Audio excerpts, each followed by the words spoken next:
প্রধান উপদেষ্টা সহ সফররত রাজনৈতিক নেতাদের বিভিন্ন কর্মসূচির আরও খবর জানাতে নিউ ইয়র্ক থেকে যুক্ত হচ্ছেন আমাদের সহকর্মী তোফাজ্জল লিটন। লিটন, নিশ্চয়ই আমাকে শুনতে পাচ্ছেন। প্রধান উপদেষ্টার আজকের কর্মসূচির বিষয়ে একটু আপনার কাছে তথ্য জানতে চাচ্ছিলাম এবং সেই সাথে আরেকটু জানবো যে সেখানে প্রতিপক্ষ বিভিন্ন রাজনৈতিক দলের একটি মুখোমুখি অবস্থান তৈরি হয়েছিল। সর্বশেষ কি আপডেট রয়েছে বিষয়ে? যে প্রধান উপদেষ্টা এবং অন্যান্যরা তিনটার সময় নামছেন নিউ ইয়র্কে। তারপর বের হতে হতে 5টা বেজে যায়। তখন আওয়ামী লীগের যে কর্মীরা ছিল, আওয়ামী লীগ সমর্থকরা, তারা সেখানে জড়ো হয় এবং বিক্ষোভ প্রদর্শন করে। এক অবস্থার মধ্যে তারা এনসিপি সাধারণ সম্পাদক সদস্য সচিব আক্তার হোসেনের উপর ডিম ছোড়ে। যদিও তিনি নির্বিকার ভাবে সেখান থেকে চলে যান। তারপর তিনি গ্র্যান্ড হায়াতে যান। গ্র্যান্ড হায়াতের মধ্যেও সেখানে ব্যাপক মাত্রায় বিক্ষোভ হয়। তবে সেখানে এনসিপির অনেক সমর্থকরা ছিলেন।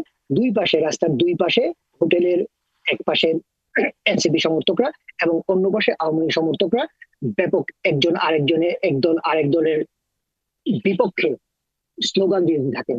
এবং পরবর্তীতে আপনারা শুনলে জেনে থাকবেন হয়তোবা যে তার নামে যে ব্যক্তি ডিম ছুড়েছিল তাকে ইতিমধ্যেই গ্রেফতার করা হয়েছে। সে আওয়ামী লীগের মিজানুর রহমান। সো এখন পর্যন্ত সে কাস্টডিতে আছেন। তো সর্বশেষ এই ছিল অবস্থা। আর 26 তারিখ আপনি নিজেও জানেন। তবে এইবার একটা জিনিস আমি ইনফরমেশন একটু যোগ করতে চাই। 27 তারিখ প্রতিবার অন্যান্য সরকার প্রধানরা আসলে সাধারণত সমাবেশ হয়, অর্থাৎ সেখানে গণসংবর্ধনা দেওয়া হয়। এবার হচ্ছে শুধুমাত্র এনআরবি কানেক্ট, অর্থাৎ এবার এটা গণসংবর্ধনা হচ্ছে না। এখানে এবার বিজনেসম্যান অর্থাৎ আমেরিকার বাংলাদেশি যারা বিজনেস হোল্ডার আছেন, বিজনেস কর্মকর্তা আছেন, তাদের সাথে মিলিত বৈঠকটা হবে। তাছাড়া অন্যান্য নাগরিকরাও সেখানে থাকবে। তবে এটা এইবার নাগরিক সংবর্ধনা নেই। আর আমরা অপেক্ষা করতেছি 26 তারিখ প্রধান উপদেষ্টা যে ভাষণ দিবেন সেই জন্য।